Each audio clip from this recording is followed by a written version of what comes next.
our users are using Jira and they're never going to move off of Jira. Like that's like a fact, 100%. And so we realized this like a couple of years ago when we were building this Jira integration to make it so that you could still use Jira, but then you can also use the Coda integration on the side if you wanted to. How is the relationship then between what you do with Coda to Atlassian? Like, where do we mix this Excel killer? Think if you step back a little bit, if you think about if your team is doing Agile or doing Scrum, Jira is meant to like mirror that methodology and that philosophy, but most teams don't follow that philosophy down to the exact science.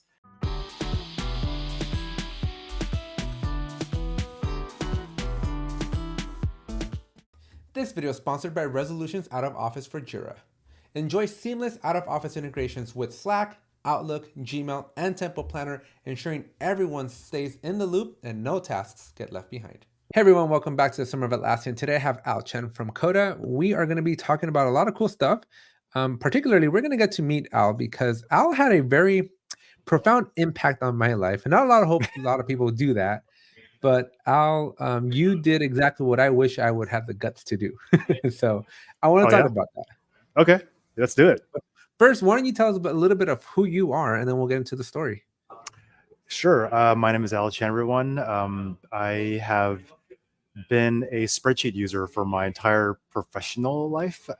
Sorry for all the background. My colleagues are walking around. But I started my career as a financial analyst, and I knew nothing about Excel. I went to school for marketing, and but my first job was a financial analyst at Google, and I knew nothing about how to use a spreadsheet, aside from seeing my dad use Excel a couple times. And with my first job out of college, I was thrown into the deep end, like trying to do financial planning analysis, creating models and forecasts. And over time, you just kind of, by the nature of your work, you just have to get better at the tool that you use.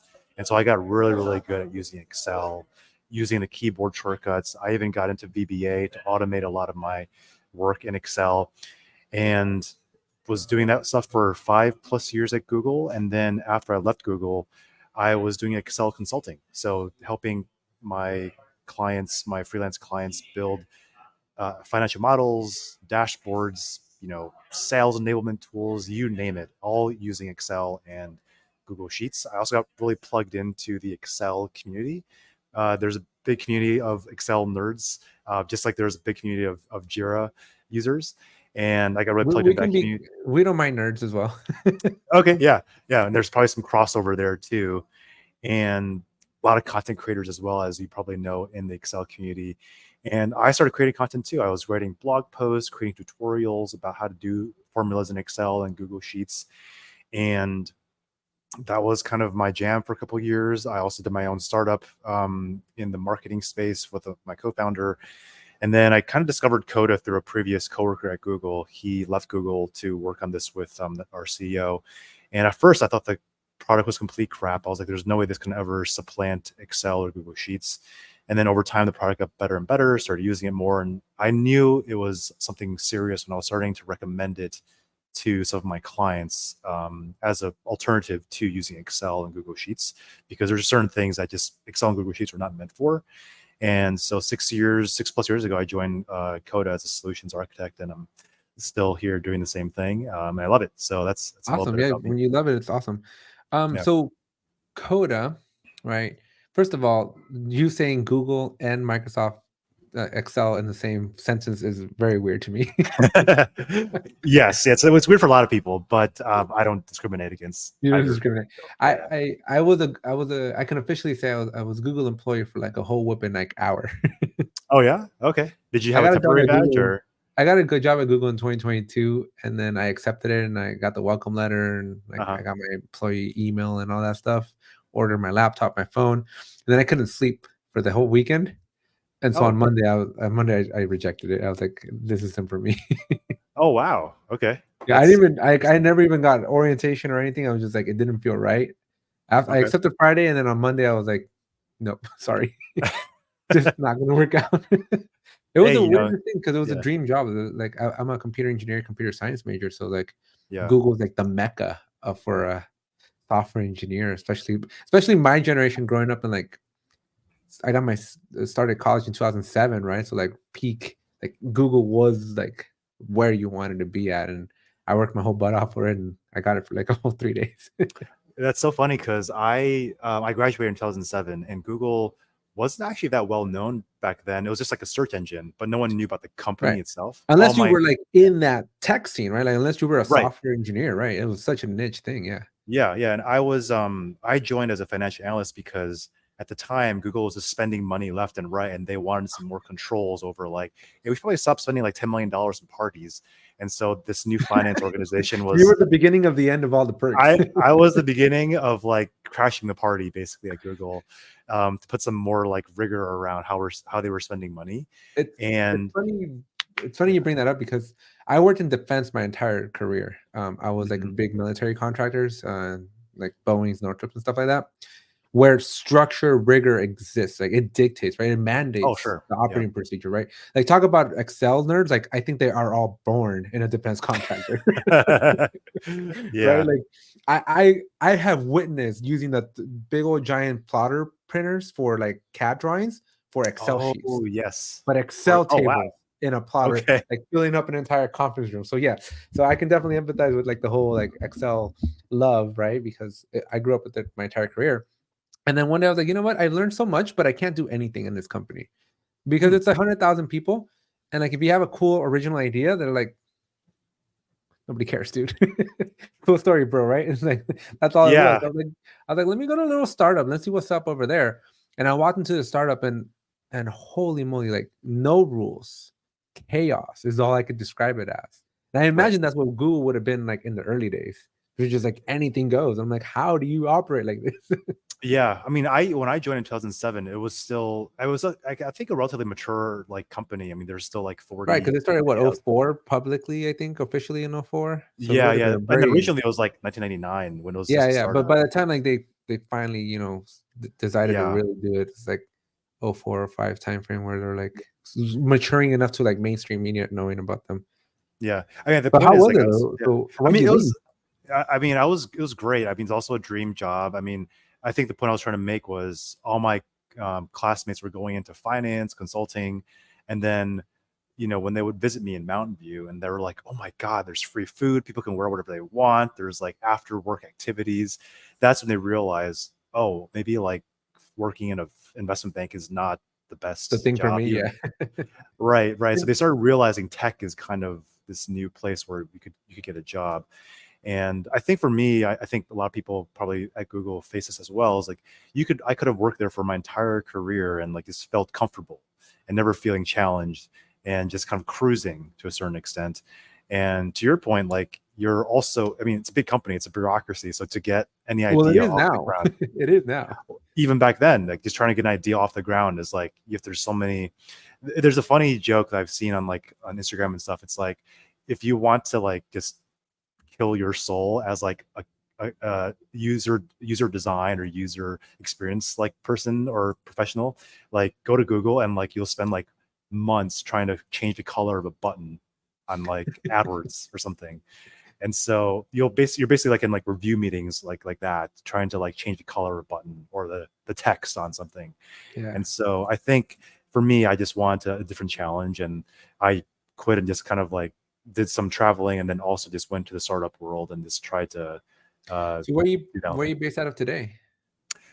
So I'm based in New York. I was in Okay, I Mountain was View gonna for a say few I'm getting New years. York vibes from that background.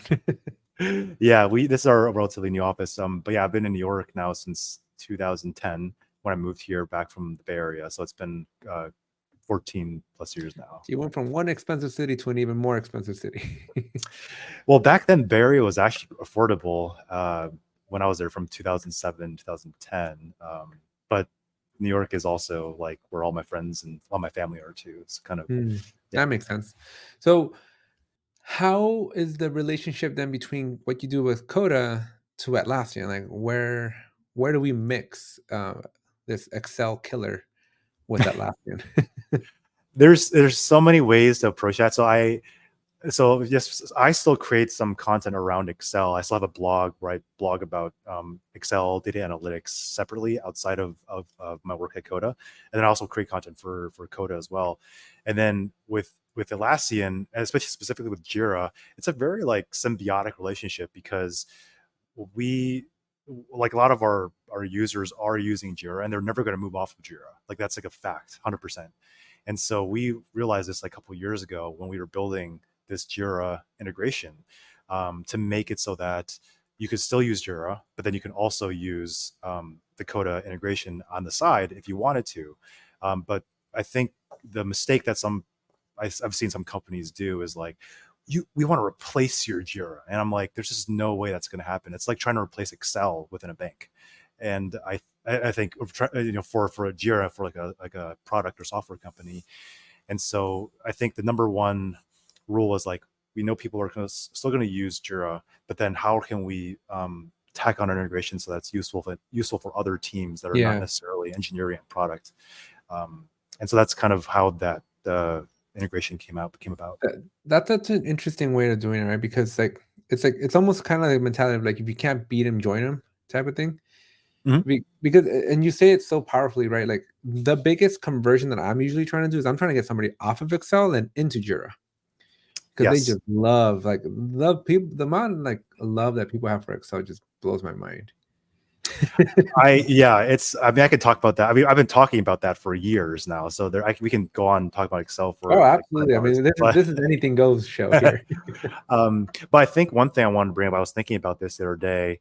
So I was talking at the conference, I was talking to a few people about like how they're using Jira. And then inevitably they would start talking about, oh, I still have to export my issues into a spreadsheet to do something related to like OKRs or to whatever. And then just learn a little bit more.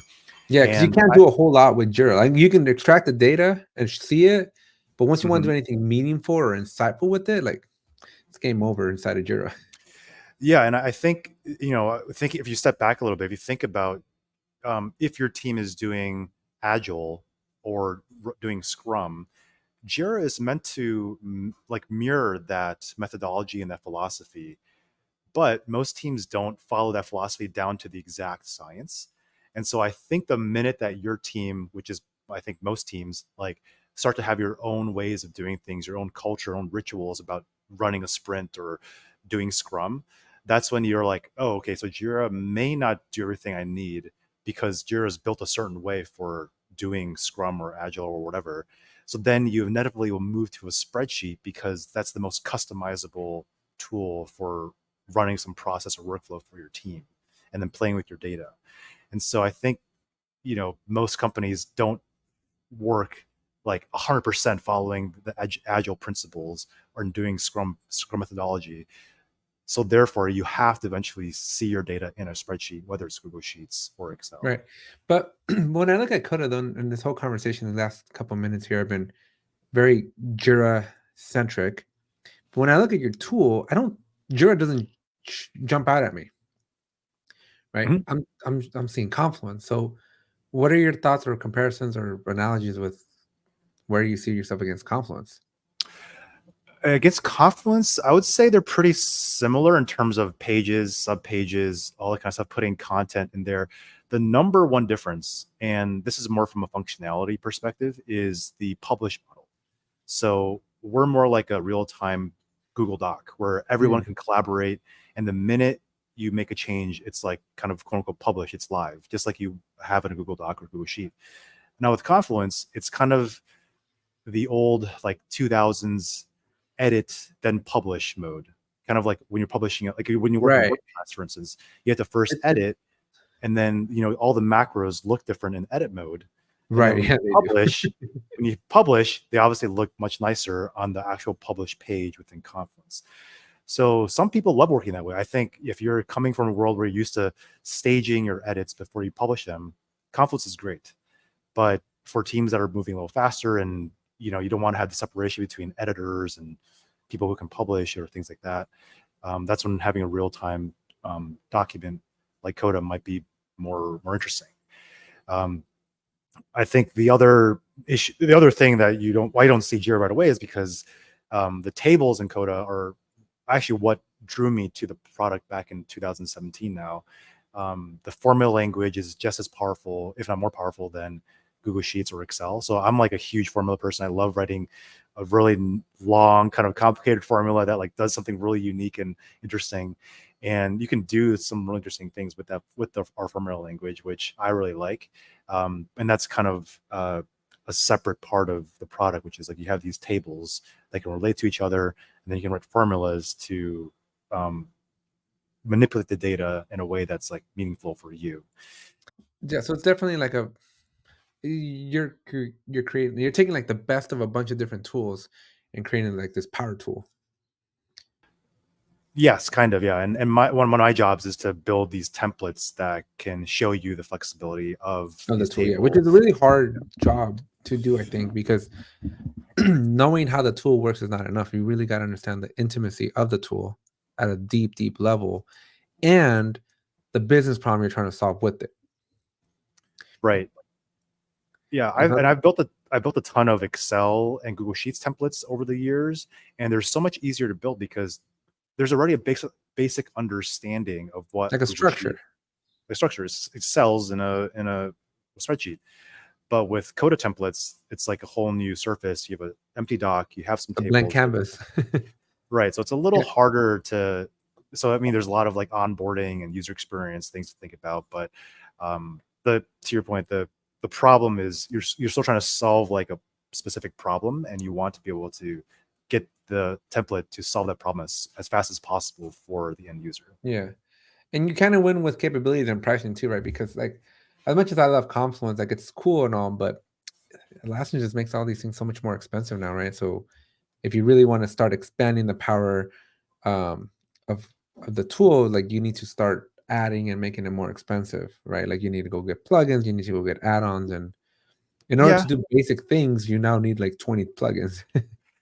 yeah, but at the same time, I would say the ecosystem of Atlassian is pretty attractive because you have Jira, service management, um, Trello, Git, not GitLab, Bitbucket, Bitbucket, yeah. and you can integrate them all together easily under this Atlassian umbrella. So it's like I can see if you're in a big organization and one team's already using Bitbucket, another one's using JSM. It's like, well, of course we're going to use Confluence because we can probably get a deal on some. So how does that work for you guys then from like a sales perspective? Like I'm assuming you can't convince somebody that Confluence is not the right option. Yeah, it's really. I mean, I'm not that familiar, honestly, with people You guys' who are. sales team. Yeah, well, I mean, like I think I've seen a lot of people who are like they realize they don't like the edit publish mode of Confluence, so they migrate to Coda, to and yeah. we have a whole importer that imports all your pages and content into Coda pages as well. But that's the number one thing in terms of a sales thing I've seen is like we just our Confluence is a mess. We don't know there's a bunch of stale pages.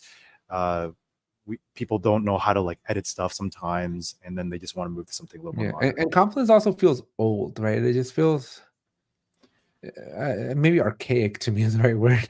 Like maybe because I've been using Confluence for so long. Like, um, I personally love tracking all my stuff still outside of Jira and Confluence. Mhm. So like this whole summer of Atlassian, I'm using Google Sheets, and everybody's like, "Well, why in the world are you using Google Sheets?" I'm like, it doesn't feel right inside of Confluence. It doesn't feel natural.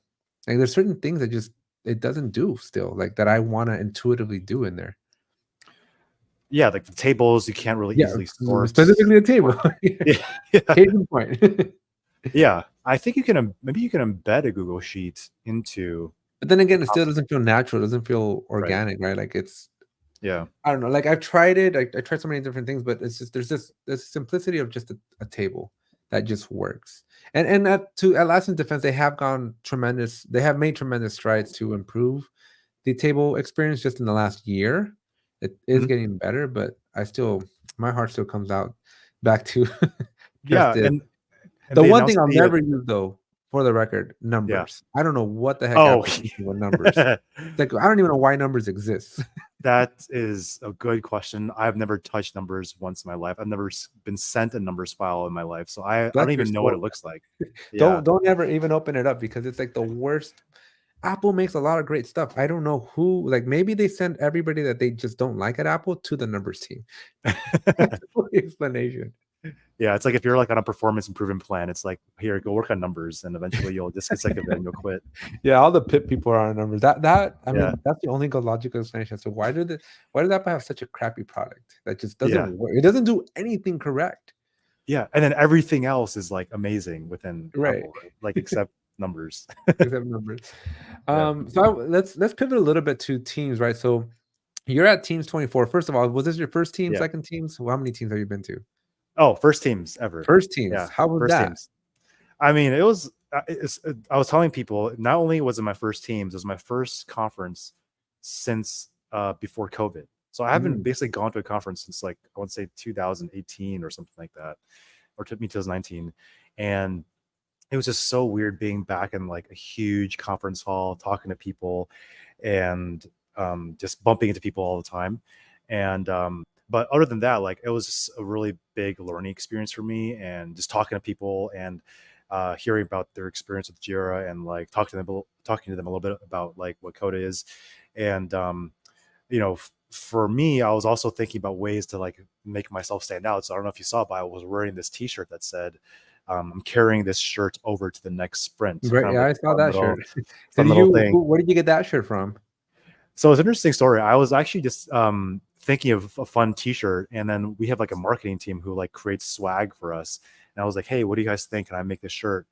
And I was just doing it on some random website, and they're like, "Absolutely not. This is like not on brand. Like we can't, you can't make this shirt." And I was like, "Ah, but it's so funny, and we're at this conference, and people will think it's funny."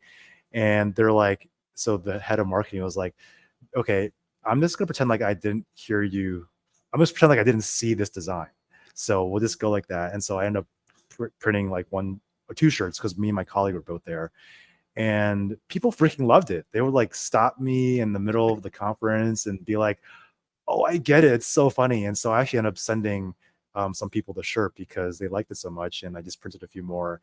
But it's just like just a fun way to make it a conversation starter, and it's just like an inside joke because if you know how to run a sprint, like it just is kind of a funny shirt. So, I don't know that I would call it an inside joke more than reality. oh yeah, it's probably more of like a reality, but And of the yeah, I think it's more situation. of a pain point comedy joke that everybody that's in this space is like, dang, that hurts so much because it's so true. Yeah, yeah, it's kind of like a burn, but if it's also the truth, it's like, well, we're all doing this, so it's not really like really Yeah, I have a like, shirt that says it's not a bug, it's a feature because everybody knows it's not a oh bug, it's yeah, a feature. it's yeah, it's there's never no bugs. There's never So any you bugs. Yeah. you came to team then as like representing Coda, like as a end user, or did you guys have a booth or something? No, just representing Coda. Didn't have a booth. I think we should. I mean, we were thinking about getting a booth at some point, but I think the Here they cheapest cost two booth arms and a leg and like half a kidney. it was like $25,000, and I don't know about you, but like I think booths are overrated. I think they're great if your brand you want your brand out there, but if you're working the booth, you're stuck at the booth. Right. And I love like walking around, talking to people, like So how did you seeing. approach people then? Because I saw how you approached me, but was you using some a similar technique, just saying hi, what's up, No, most people came up to me and saw my shirt. because of the shirt? Yeah, yeah, yeah, and that was kind of the easiest way to talk to people. Um, but then, like if I was sitting at lunch, I just talk to people at my table or whatever.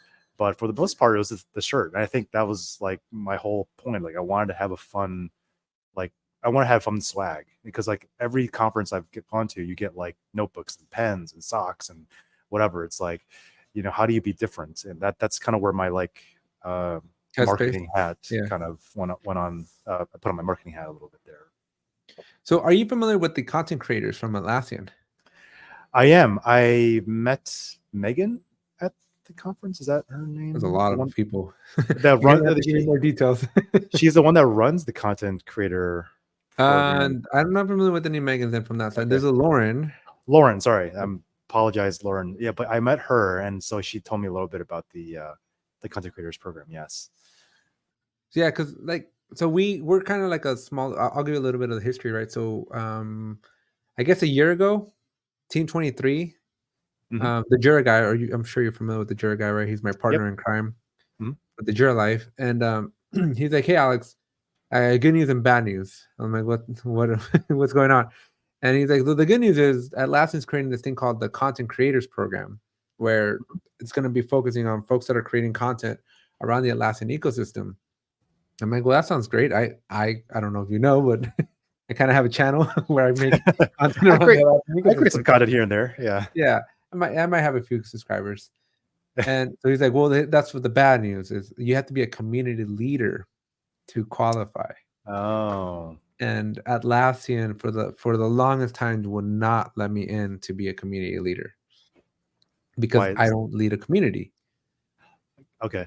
right? I don't have like a city assigned to me where to do the community part, Mhm. and I don't answer enough questions on specifically on community.atlassian.com to Oh, in qualify the to be an forum. online community leader. Because I was like, Mm. well, the 500 videos that I've answered, apparently questions is not enough. There's a lot of bureaucratical political things going on for the last year, but finally they decided to through a lot of I guess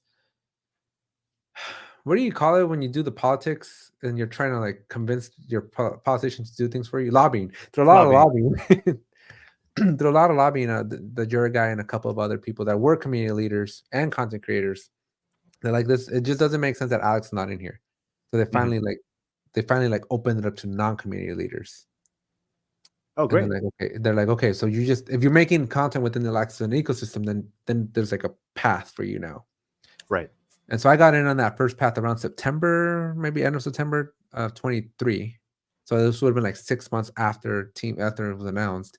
And Mhm. then just at this team, they're like, okay, we have too many labels, too many different groups. We're just gonna make you all one group called champions. So now there's Mm. just like a champions group. But yeah, it's a kind of a cool thing where we're incentivized to make Atlassian content. Mhm. And you stood out because there weren't a whole lot of people making content. I mean, maybe like a dozen or so, and you were just one of them. And you stood out to me because I'm like, who the heck is this Al guy? And what's he doing walking around with a camera? And why don't I know him? Yeah, I don't know what I had my phone and I was like, I wanted to do something fun, um, memorable, and I figured since I was talking to people already about Jira, I was like, might as well just kind of record the conversation and just turn it into like a fun video. And that's kind of it was a very last minute thing. I wasn't really thinking like, oh, I have to like create a recap video or whatever. It just kind of happened naturally, and um, yeah. So how many people did you talk to? I think maybe like 7 to 10 people. Okay. Some of them I messed up, like I didn't press record or something. But Rookie mistake, man. yeah, I'm not like I'm just like a person with a phone. Like I'm not. I remember I met You had the stick though, right? You had like a selfie stick or I had a something. selfie stick. Yeah, I brought a selfie stick. But I remember So talking you to. thought about something, and you had the microphone too, right?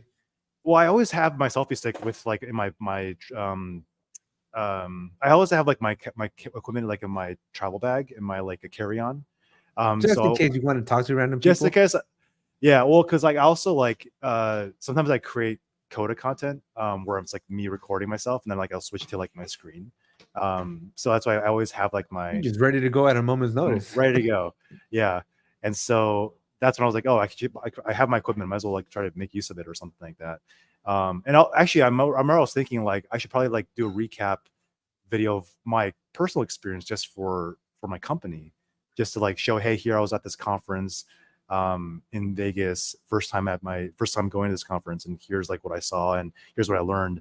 And then it kind of became like, oh, let me talk to people and learn about like their experience using Jira. And so I thought about like doing something just for my company first, but then it became this like as I was talking to people, I was like, oh, I could probably make this into like a more fun video of talking to like interviewing people. Um, so that's kind of how it started. Yeah. And Yeah. so you stood out to me for two particular reasons that I wanted to share with you. So one, Okay. when I went to Team 23, I was kind of in your boat where it Mhm. was first of all, I went by myself. So not exactly the situation you were in because you said you went with a colleague, Yeah. right? But I went by myself. But I wasn't a content creator. I mean, I made my YouTube channel and like one or two people recognized me, Mhm. but it was still a very small channel back then. And I didn't all the content creators. So I don't know if you've how many other like champions or community leaders you've spoken to in since team, but we have a whole different experience of team than a regular attendee. Hmm. So like our team starts Sunday night, Wow. and Okay. it goes from Sunday night through basically midnight on Thursday, right? Okay. And like every minute from Sunday night through Thursday night is like planned out. And so I'll just like for example, Sunday night, a couple of the big players like your app buyers and things of that nature, they have Hmm. like special dinners because a lot of them are Okay. European, and so they'll fly in like Friday night, Saturday night, and this is the first time that they're seeing each other for the first time, so they'll have like a dinner or some sort of a happy hour. Right. And so for like Rodney, who's like well known, myself, right, we'll get like invited to these like Sunday night dinners. And then Monday, Siebert Media, which is another really big solution partner, they have like across the street in Treasure Island, like they have like a pre-gaming conference. So they had like a Mm. conference from 8 a.m. all the way to like 5 p.m. where they have Okay. like talks and dinner or like a lunch and a breakfast and like sessions and networking and all this stuff, right? So all of us were over there on Monday, like the whole day, just Wow. just Okay. doing that one, right?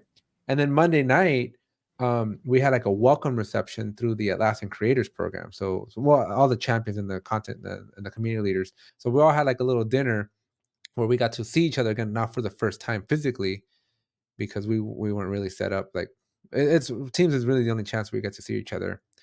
And then one of the marketplace vendors, because I'm a content creator slash quote unquote influencer, took me out to the Sphere to um to go look at this, do the Sphere experience, Hmm. right? And that's just still Monday, right? The conference doesn't start until Tuesday night at this point, right? So Yep. all morning and all day Tuesday, all the communities we're like in a workshop learning about just how to be a better community leader. So Hmm. that's all bunch of series of just sessions after session after session that lead up and end right when the expo opens up. And Okay. then the Well, conference starts, and then you do the keynotes, and then you do everything else with everybody else. yeah. But Yeah. but Yeah. it's So a there's, it's a much different experience for again when you're kind of there. So 2023, I didn't get to do any of that, but all my mhm. friends did. So I was like alone half the time, Yeah. just wandering. And going back to why you stood out to me, right? Is like I took a sticker. I took a sticker for my YouTube channel to give out to people, and I walked around that whole damn expo hall and didn't give a single sticker away. I just couldn't. Like I was so shy to like Oh, reach, right? I was so scared, so intimidated, and so like introverted to not do that. And so when I saw you, I was like, wow, like here's a guy I have no idea who he is, and he's like approaching me to talk and do a chat. So I just want to take my hat off for you, man, because what you did there, what you were doing there, just not something I would have had the guts to do at all. yeah. Yeah. I think. I mean, I would say I'm also introverted. I was always very shy growing up, shy kid, and then I don't know. I think at some point I just kind of grew some confidence and not just like going to a conference and approaching people, but just like in general, just speaking up during meetings or uh, picking a life partner. Like I Yeah. just being more kind of confident in like who I am and what I want, So and that yeah. so you're in this interesting spot then, right? Because you clearly work for somebody. Content creation, it looks like a hobby, right? Not something you mainly do, but you've dipped your toe into an area where I think within the ecosystem over here, we're like, who's this Al guy? Like, where did he come from, right? And like, so what are your plans? Like, do you plan on being more involved with the Atlassian ecosystem? Do you plan on being doing more content? Walk me through your next 6 months. Yeah, I mean, it's a good question. So in terms of Atlassian, I'm really focused primarily on again Jira. Like I've actually become kind of like a subject matter expert, even internally at my company on Jira because I'm like in it every day, and I'm also working with our engineers who are building the integration and like discovering bugs and some of our users and customers they come up with new features that we haven't thought about, and so I'm constantly like testing and trying new things and trying new templates, and so I'm probably just going to constantly create more stuff around Jira, and then ways that you can integrate Jira with Coda and features that we're coming out with. Just as an example, like you know how like in the issue is it I think it's in the issue view or maybe it's in the timeline view where you can like see sub items or subtasks with for given issues, and Mhm. it's like a nice kind of tree that you can like Yeah, the collapse list and view has expand. now that too. Some Right. people be in the list view. So the timeline view has like a two tier where you can see epic and story, and then the list view, which not everybody can see yet, can see like the Mhm. whole tree. Or if Yeah. you're in the advanced roadmaps, if you're on the premium, you can see the whole thing Right. throughout Yeah. plan. Yeah. Super useful feature within Jira. And some of our customers are like, "Hey, I'd love to be able to see this also within Coda Code for other use cases." And because right now in Coda, when you sync in your issues of Jira issues, every issue type is one row. So linear. So it's one. if it's a subtask, task, story, it doesn't matter. It's one row. And then to get things to like hierarchy, to have the hierarchy correct, you have to do some manipulation, which is like not great from a user experience. So we actually have this subtask feature which we're rolling out, which will also roll out into when you look at your Jira issues. So it kind of looks and feels like that list view within Yeah. Jira. And that's like a result of like our customers saying like, "Hey, we want to be able to see this like we do in Jira, but we want to be able to interact with our data in Coda." And so I'm probably going to create some content around that because that's a new feature we're going to release. And so I can see myself just constantly creating more content around Jira and what you can do with that data in Coda as well. So let's talk about that then a little bit deeper, right? Because Mhm. so I'm in a very specific camp where I make content, Atlassian related content, but I don't represent anybody other than Yeah. myself, right? But you are creating Atlassian influence content. Obviously, the purpose is still to show off the capabilities of what Coda can do with Mhm. context to the customers that are using Jira. But this must be like, does your team approve? Do you guys have like a content calendar for what you guys are going to be creating? Because video is king, right? Video is powerful for finding new leads and maybe even new sales opportunities. Like, what's your guys' plans? Well, I think for me, like we don't have a content calendar. I mean, we have a marketing team who creates content, like official Coda content, whatever. And me, I'm like not a part of that. I'm like just like my own. I'm just Al creating my own content, and so I'm not bound to like, oh, like this quarter we're gonna work on this type of content and like this type of and release at this date. I just I just do stuff as I think of them. So I don't like you know what I'm saying? Like it's hard to Yeah, but yeah, I guess maybe yeah. because I'm so used to big working in big companies, right? Like technically, like if I were to go find a company, I'm like, hey, I'm just gonna make videos on the side for you. Like, what do they want to know or be involved in? Well, I mean, yeah, there's still like a tie back to Coda somewhere down the like somewhere in the video sometimes. Um, but I mean, sometimes like I'm thinking about doing a video actually of Jira and like Google Sheets, because I don't know if you That'd be a popular one because that's one of my more popular videos. Is like how to import or how to use Jira with Google or with Excel. Like people love that video. yeah, yeah, and there's a Google Sheets Jira issues importer built by Atlassian, and it has a ton of usage, but apparently it's like very Buggy. um, buggy and flaky. And It's the so worst thing in the world. yeah, and you can tell by reading It's the almost as bad comments, as like numbers. let's not go that far. Yeah. Um, but you can tell in the comments, like some people rely on this importer like as part of their critical business workflows. And I remember reading this one review of like this person was saying, you know, was really relying on this workflow to happen and it totally broke today. And so I have to basically manually export my issues into Excel, then copy and paste into Google Sheets so that my other team can use the data properly. And so it's also free because Atlassian obviously wants to integrate with Google Sheets and Excel or whatever. But if it's not reliable, then how can you use it in a real business context? But I mean, I think it's so interesting that there's a free plugin for Google Sheets that you can import your issues in and just do analysis on in Google Sheets. So that's interesting. So I might do like a video on that, which doesn't have anything to do with Coda, Right. but So that's kind of that yeah, was gonna be my next question then, right? So yeah. it looks like the Coda game isn't 100% there, right? Where you're like, Coda kind of has their own department. They take care of that kind of stuff, right? But I'm getting the feeling that you like making content though, right? Like, would that be a fair assessment? I think I like creating content that can solve real problems. Let's put it that way. Like it doesn't matter what the tool is to a certain extent. I just happen to create a lot of videos about Coda because I know Coda can do a lot of stuff, but there's certain things that Google Sheets can do better, and I'll create some content around that. And it's all about like business problems that I've come across working here and just seeing around the internet. And because I've seen so many spreadsheets and bad and good use cases of spreadsheets, I understand like how data moves from one tool to another Hmm. tool, and then eventually goes into a spreadsheet, then out of a spreadsheet, and it's uploaded here, and then it's backed up. And so I think for me, it's like whatever I can do to solve problems. That's the kind of content I But want to create. that sounds like an evergreen to me, right? Because you can create videos that are going to solve very specific questions to very real problems, kind of like your T-shirt being an inside joke, but a very real problem. Mhm. Which, to my opinion, right, if you name your title, your things correctly, right, keywords and all that good stuff, you can really turn this into a very sustainable business. Yeah, and there's people that do this. But There's you, one. I'm wondering about you. Oh yeah, I mean I don't know. I just never. I even though like there's Because this you're sitting on a gold mine. potentially, yeah, but I mean I just don't want to. But then like to your point of like you had this different experience at lasting this year as a content creator. You had to go all these events and stuff like that.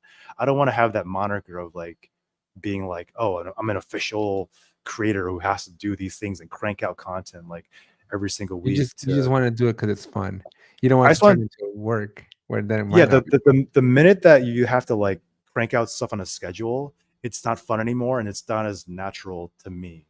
And like there'll be weeks I'll go like weeks without creating some content, but then there'll be one week I'm doing like 5 videos or 5 blog posts, and it's all based on like what I think is interesting and want to do.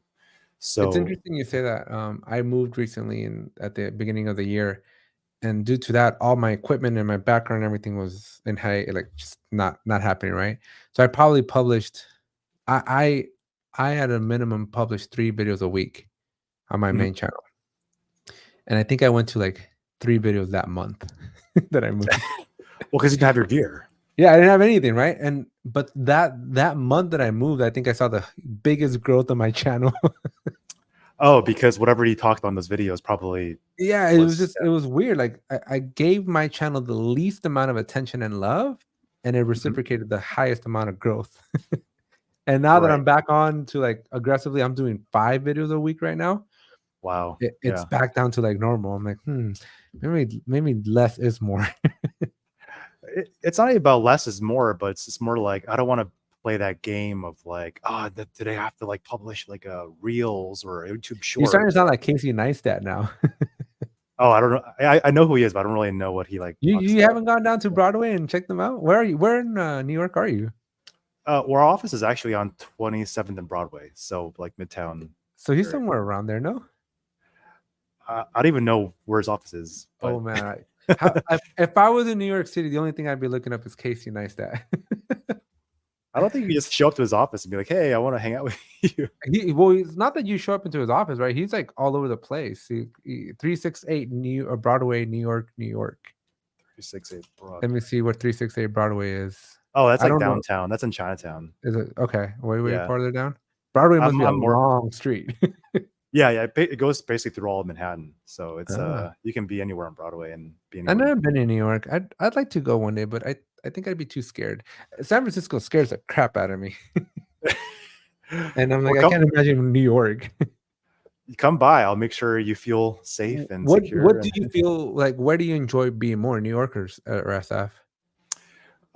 these days, New York, just because all my friends are here. I've discovered. I mean, we also live. My wife and I, we and our kid. We live in Brooklyn, which is a new move for us. So I it's like exploring a whole new different city, even though it's part of the same city. But SF is also great too, without all the outdoors stuff available to you. But yeah, New York with my family and friends here is hard to beat. Hard to beat. I Yeah, just don't know. Like I live in the suburbs in Southern California, so like I have the pool and the backyard and the parks and like neighborhoods, and I can like I drive everywhere because we have dependency on cars. I don't yeah, know. Like I want to like a few every once in a while, especially when I go to SF. I can like, what would it be like to like live inside of a building only?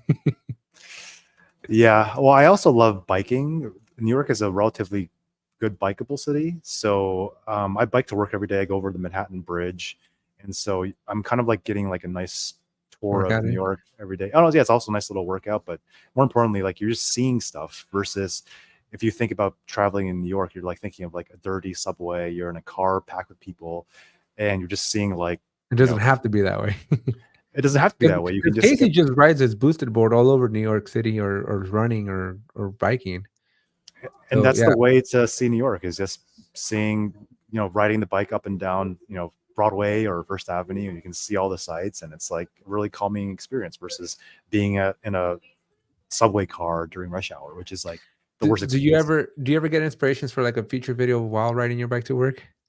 It's funny. I actually made a video internally for Coda. Like we do these like weekly demos on Fridays, and I had done a video. I don't know what made me do this, but like I was riding the city bike, and I had my camera, my phone like this. You could clearly tell I was riding a bike down Second Avenue, and the first thing like one of my colleagues was like, "Dude, are you wearing a helmet?" And I obviously wasn't wearing a helmet. But I just thought it'd be a fun video to like do for my colleagues. So that was I actually did do a video, but it was more of an internal video. Yeah, nice. It's interesting to just like I don't know, like most of the folks that I'm working with, right? They're so niched down. I've been trying to figure you out for the last 45 minutes. I'm like, you just don't make any sense to me. Cause like a lot of the norms, right, of content creation or just product evangelism, right? Like you're just everywhere. I think you could. I mean, I think I have videos that are just about Coda, but it's like if you don't know what Coda is, like why would you watch a video about it unless it was like super interesting or it's solving like some crazy technological problem. And so I think that, again, back to this the original reason why I'm doing this is like if you come back and try to think about the problem first and the tool is second, then I think that's a more relatable Right. video Yeah, because to people are listen gonna to. be Googling, and that's kind of how I try to shift my YouTube videos recently, right? Where it's like, hey, I'm not gonna teach you how to add a status to a workflow, but rather I'm gonna like let's talk about what the right workflow looks like. And then let's maybe talk about the mechanics of building workflows, but we can have a dialogue or a discussion of like, here's a good workflow, here's a bad workflow, the do's and the don'ts, which are much more applicable than somebody looking up how do I add a status to a workflow. The person looking for how to add a status to workflow is already using Jira. They know what they're searching for. They just need to know how to do it. But what Mhm. you're trying to do is go higher level and try to teach people about, well, why do I need a workflow in the first Right. place? And Because is that's Jira the even nut. the right tool for that? Yeah, Yeah. because that's the nut I'm trying to crack, right? Because I'm like, I think at this point I monopolized Jira admins. I have like 17,000 subscribers, but Mhm. I get monthly, I don't know, 50, 60,000 unique viewers to the channel, right? We've estimated that if each company had one Jira admin, there'd be 300,000 admins in the world because Atlassian has 300,000 customers, right? So let's Right. just assume I own, not own, but I got one third of the Jira admins out there already watching the channel. I'm like, how do I appeal to the 5 million users Right. of the Atlassian ecosystem, right? And that's like the nut that I'm trying to crack right now. It's like, my wife and I were like, we can't be making videos on like how to add a status to Jira. Like it's got to go beyond that. And it's even got to go beyond the concept of Jira. Like it's got to be productivity or something like Or that. yeah, yeah. And I think this when we were talking earlier, this reminded me of someone. There's this guy named Francesco D'Alessio. His YouTube channel is called Keep Productive, and it's all about productivity for teams. And the great thing about his channel is that he is like tool agnostic. So he does reviews of like Asana, of Atlassian tools, of Coda, of Google Sheets, of like you name whatever productivity tool, he does it. And so in terms of like YouTube SEO or whatever, he does amazing because people are searching for this kind of stuff all the time and how to use it, how to compare it to the other tools. So I think if you become tool agnostic, that's one way to go. But then you have to like know how to use all these different tools. Yeah, but so that's not my problem, right? Because like, okay, I've been in IT for 14 years, so I know all the tools. But Mhm. when I was trying to grow the channel, right, it was very laser focused on just Jira. It wasn't even Atlassian up until 2 years ago. But the first year of my channel was like literally I just dropped Jira videos, and that was it. Mhm. Nothing. If it wasn't a Jira video, it wasn't on my channel. Then last May, yeah, I guess what it was last May, I was like, let's talk about Confluence. Mm. Right, but it took almost a year and a half to get a Confluence video in there, Jira Work Management video in there, right? And it's been growing. I think it's been steady, right? But the part that I find a little bit more frustrating is that Atlassian themselves, they have like marketing campaigns where they go and find influencers in the ecosystem or like paid engagement, right? Like I don't know if you saw, but there was definitely a couple of people in the crowd that Team 24 that were influencers or social influencers that Oh had yeah, like 300,000 followers. Yeah, Chloe, Chloe Shay. yeah, Yeah, you she saw her? was, You ran into her? yeah, she definitely was a like paid Yeah, influencer yeah, that was paid part of, influence to be there, right? yeah, Yeah, and that's the part that I just don't get though, right? Because like, and maybe that's where I need to change or shift my strategy because Chloe gets paid to be there. Cool, great gal. I saw a couple of her videos recently, but she. If you had to like put Chloe and me and go, who's gonna take a bullet for Atlassian? I guarantee you, Chloe's like, count me out. I'm yeah. not doing this, Unless you right? pay me, yeah, Yeah, unless you pay me a lot of money to take the bullet, right? But like yeah. I basically bleed blue at this point, right? Oh, for sure, yeah, And so that's why I'm like I think, but I'm scared because I'm like, what happens if I do that shift? Because I'm willing to do it, right? Like I'm like I grew up in the Microsoft stack first, and then I came to Atlassian. So I'm like, I'd love to do Azure DevOps Online. I'd love to do like an Asana or other tools or even hmm Monday.com. But I'm like, but what happens? Like, does it feel like I'm cheating on my fans?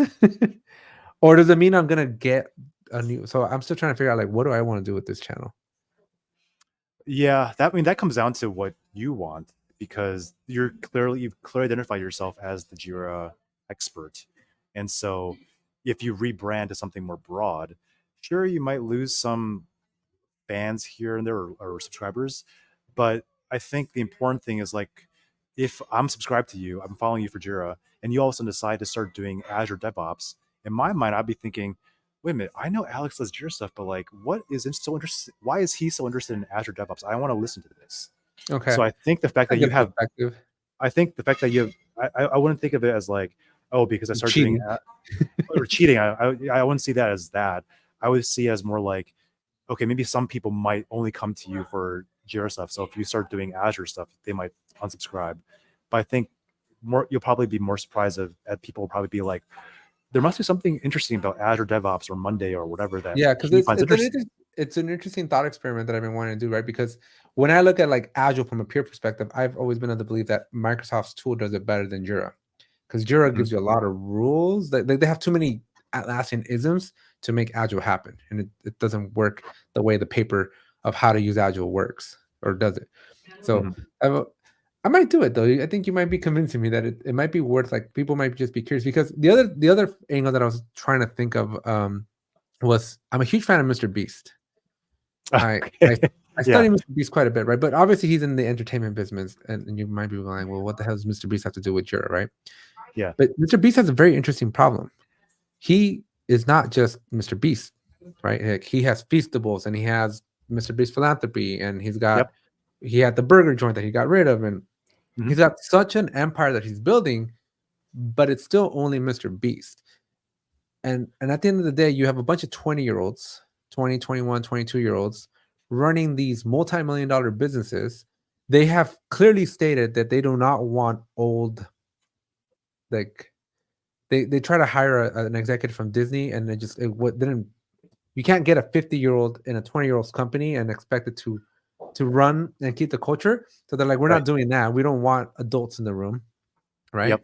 But they clearly can't scale a business as not having the business, the productivity and the process hacks that adults have that adults know. So I was like, Right. so what if I'm like, what if I pivoted or at least made a couple of videos on like how I would solve Mr. Beast's like productivity problems and communication problems with the Atlassian tools, Ah, interesting. right? Because he's got at the end of the day, he's got a prioritization problem. There's only one of him. There's 12 or 24 hours in a day, and he's got to do everything. So how do Right. you rank the order of the backlog? Right. Is it As an aside, Mr. Beast's production team actually uses Coda to manage do they? they manage their production. So I might just Um, have to start making some Coda videos then. hey, always welcome to come to the bright side here. But Uh, I think with that video though, like, you really have to know, you can make up some stuff, but you really have to know like how internally they work. Yeah, I mean, he Like, publishes a lot of it through interviews that I've studied on him, right? Like, I'd have an oh, okay, idea of yeah, yeah. like I said, I spend a lot of unhealthy amount of time studying Mr. Beast. But if anything, you'd know how Mr. Beast works then.